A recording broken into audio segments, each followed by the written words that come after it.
आप देखेंगे हमारी खास पेशकश अपनी डबली अपना राग। लेकिन उससे पहले इस वक्त बड़ी खबर आ रही है कानपुर से, बड़ी खबर जहां पर रोटोमैक ग्रुप पर एक और केस दर्ज किया गया है।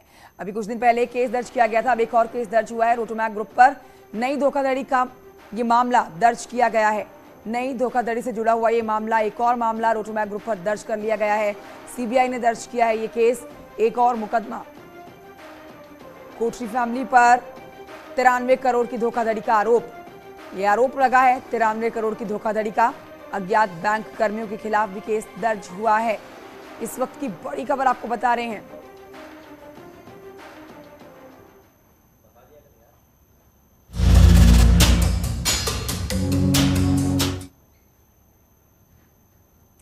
और अब आपको बताते हैं यूपी बिहार में पिछड़ों को जागरूक और दूसरे राजनीतिक दलों को सावधान करने के लिए ओम प्रकाश राजभर ने सावधान यात्रा शुरू कर दी है। आपको दिखाते हैं तस्वीरें। आज ये सावधान यात्रा जो शुरू की गई है, किस तरह रथ पर सवार होकर ओम प्रकाश राजभर अब ये लगभग 1 महीने तक चलने वाली यात्रा का आगाज कर चुके हैं। अपनी यात्रा को लेकर उन्होंने कहा कि पिछड़ों को सावधान करने निकले हैं वो। उन्होंने जातिगत जनगणना को जरूरी बताया। उन्होंने कहा कि अगर यूपी में 6 जीत सकते हैं तो फिर बिहार में क्यों नहीं। बिहार में हमारी पार्टी चुनाव लड़ती रही है। ओम प्रकाश राजभर ने कहा कि ओवैसी और शिवपाल के लिए राहें खुली हैं।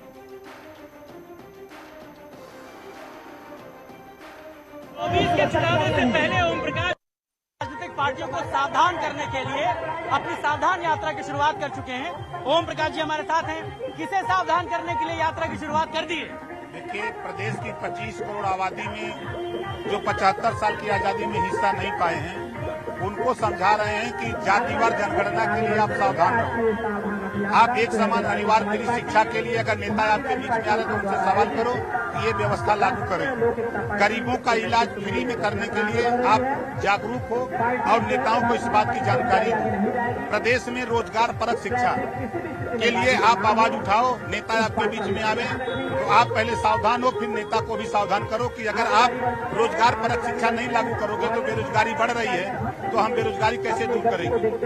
यूपी से शुरू करके यात्रा को बिहार तक ले जा रहे हैं। कोई खास संदेश है? उत्तर प्रदेश की सियासत में ओम प्रकाश राजभर जो है वो अपनी जड़ों को जमाए हुए हैं। बिहार तक ले जाने का क्या जरूरत था गांधी मैदान तक? नहीं, देखिए, हम 2004 से बिहार में चुनाव लड़ते हैं, लोकसभा विधानसभा, और इस बार वहाँ के लोगों को थोड़ी उत्तेजना बढ़ी है कि यूपी में अगर 6 एमएलए हो सकते हैं तो बिहार में भी हम एमएलए पैदा कर सकते हैं। नेताजी आप टाइम दो, तो वहाँ बड़ी तेजी से लोगों में उभार आया है। तो उनके उत्तेजना, उनके जोश की वजह से हम लोग वहाँ पार्टी का स्थापना दिवस के अवसर पर सावधान महारैली करने जा रहे हैं। गठबंधन के जो पुराने साथी थे, ओवैसी और तमाम लोग बिहार में 7 चुनाव लड़े थे, वापस फिर से सबको जोड़ने की कोशिश रहेगी बिहार में। यूपी में तो नहीं गोटी सेट हो पाई। टाइम आएगा तो देखा जाएगा, मौका है अभी, दरवाजे खुले। यूपी में अखिलेश जी को भी सावधान कर रहे हैं कि पार्टी से हम दूर भले हुए हो, लेकिन हमारा अपना वजूद है। ओम प्रकाश राजभर ये दिखा रहे हैं कि वो कितना पावर में, कितना जन समर्थन है। देखिए, हम किसी को नेता को सावधान नहीं कर रहे हैं, हम जनता को सावधान कर रहे हैं नेताओं से। नेता तो आप भी हैं, आपसे भी सावधान रहना है। और मैं तो ये कहता हूँ कि नेता 2 मुहैया सांप हैं। नेताओं से सावधान रहो, वो तेरे बीच में आवे तो उनसे सवाल करो। जातिवार जनगणना, एक समान अनिवार्य फ्री शिक्षा, गरीबों का इलाज फ्री में, रोजगार परक शिक्षा, अगर मैं भी तेरे बीच में आऊं तो मुझसे भी सवाल करो। तो अब आपको ये भी बता दें कि एसबी-एसपी के बागी नेता महेंद्र राजभर कल मऊ में नई पार्टी का ऐलान करेंगे। ये ओम प्रकाश राजभर के लिए एक बड़ा झटका है। तो नई पार्टी का नाम जो है सुहेलदेव स्वाभिमान पार्टी रखा जाएगा। इसका ऐलान कल होने वाला है। इसको लेकर कल कार्यकर्ताओं और पदाधिकारियों की बैठक बुलाई गई है, जिसके बाद अब निर्णय लिया जाएगा कि इससे पहले मीडिया से बात करते हुए महेंद्र राजभर ने आरोप लगाया कि ओम प्रकाश राजभर अपने पार्टी और मूल सिद्धांतों से भटक गए हैं, परिवार की पार्टी बना ली है।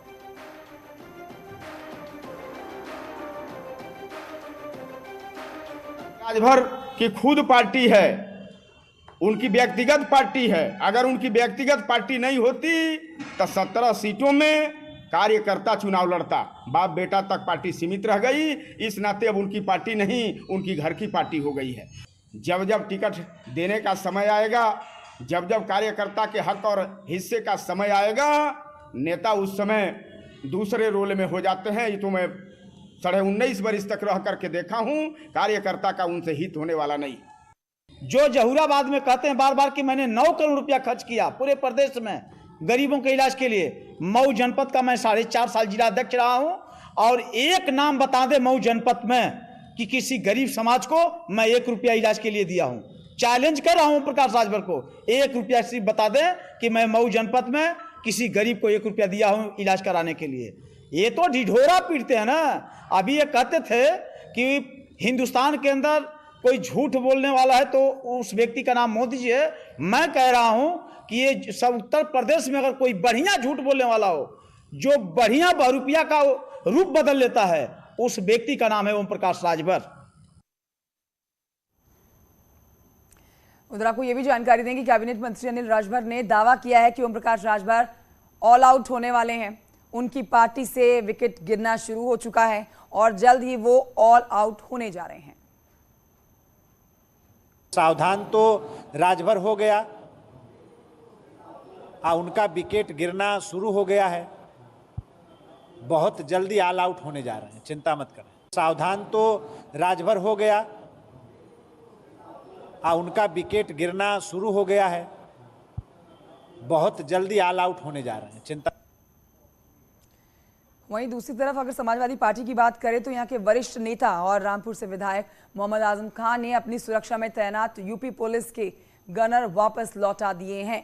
ये भी बड़ी खबर, जिसमें उन्हें वाई श्रेणी की सुरक्षा प्राप्त है और उनकी सुरक्षा में यूपी पुलिस के 3 गनर तैनात थे।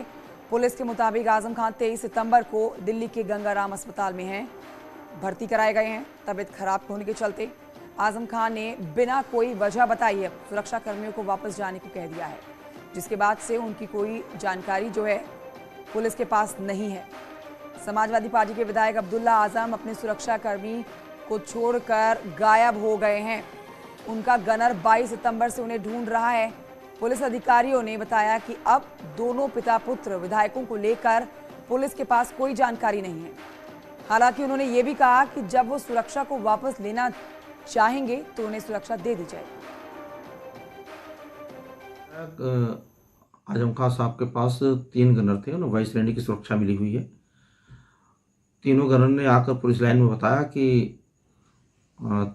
23 तारीख को वे दिल्ली में थे और गंगाराम हॉस्पिटल में मोहम्मद आजम खान साहब की सुरक्षा में लगे हुए थे। उन्हें वहाँ से कहा गया कि तुम लोग वापस रामपुर चले जाओ, हमें तुम्हारी ज़रूरत नहीं है। तो तीनों गनर वापस आ गए हैं। उन्हें पुलिस में आज हम लोगों ने वापस कर लिया है।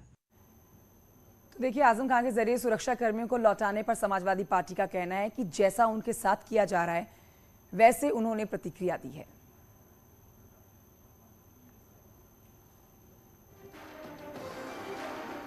क्या गलत किया? जब आप उन पे बकरी चोरी, भैंस चोरी, किताब चोरी का मुकदमा लगाते हैं, गनर साथ रहता है तो देख नहीं पता किताब चोरी करने की नहीं कर रहे। कमाल की बात है भाई, सरकार की, भारतीय जनता पार्टी की सरकार की जो नैतिकता होती है ना, वो खत्म हो चुकी है। भाई हमारे मतभेद राजनीति में होते हैं, मतभेद का मतलब नहीं है कि किताब चोरी, बकरी चोरी का इल्जाम लगा देंगे। और कोर्ट कह रहा है, कोर्ट स्टे दे रहा है इस पर कि जब कोर्ट स्टे दे रहा है तो इसके मतलब आप गलत कर रहे हो, तो सरकार को मान लेना चाहिए सरकार गलत कर रही है, अत्याचार करती है सरकार। ये भारतीय जनता पार्टी की सरकार तानाशाही सरकार है, जनता इसका मुंह तोड़ जवाब देगी।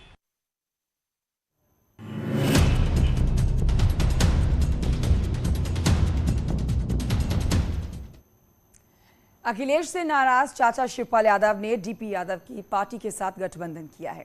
आपको यहां जानकारी दें कि यदुकुल पुनर्जागरण मिशन के बैनर तले संभल में हुई सभा में शिवपाल यादव ने डीपी यादव की पार्टी आरपीडी के साथ चुनावी गठबंधन का ऐलान किया और इस दौरान उन्होंने कहा कि 2003 में बसपा के 40 विधायक तोड़कर मुलायम सिंह यादव को सीएम बनाया था। साथ ही बिना नाम लिए ही अखिलेश यादव पर भी उन्होंने निशाना साधा। उन्होंने कहा कि अगर 2022 विधानसभा चुनाव में सभी सीटों पर हमारी पार्टी के प्रत्याशी उतरते तो एक भी सीट समाजवादी पार्टी नहीं जीत पाती। अब तो हम लोग नहीं रहे, डीपी यादव और हम लोग नहीं रहे। अब हम तो मिलकर के साथ रह करके ही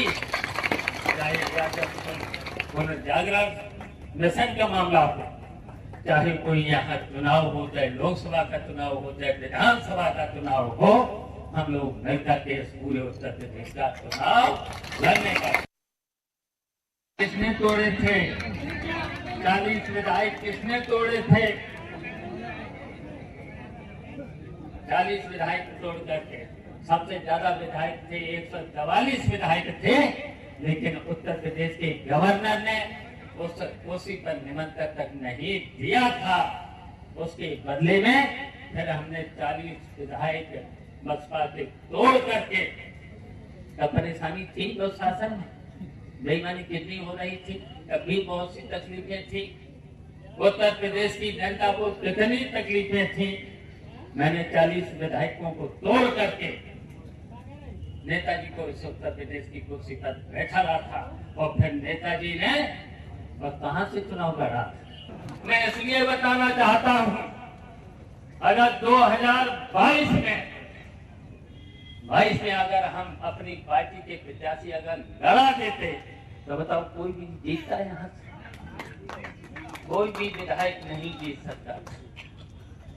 इसलिए मैं बताना चाहता हूं, नहीं जीत सकता था, एक भी विधायक नहीं जीत सकता।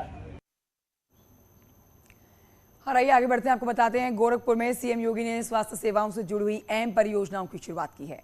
नवरात्र का आज पहला दिन, और आज पहले ही दिन सीएम योगी जंगल कोडिया के रसूलपुर चकिया में 10.16 करोड़ रुपए की लागत से बने हुए महंत अवैधनाथ महाराज स्टेडियम और महंत अवैधनाथ राजकीय महाविद्यालय में 5 करोड़ 80 लाख रुपए से निर्मित सभागार का लोकार्पण उन्होंने किया। इससे ग्रामीण क्षेत्र में अत्याधुनिक स्टेडियम की सुविधा से खेल प्रतिभागियों को आगे बढ़ने के लिए सहूलियत मिलेगी।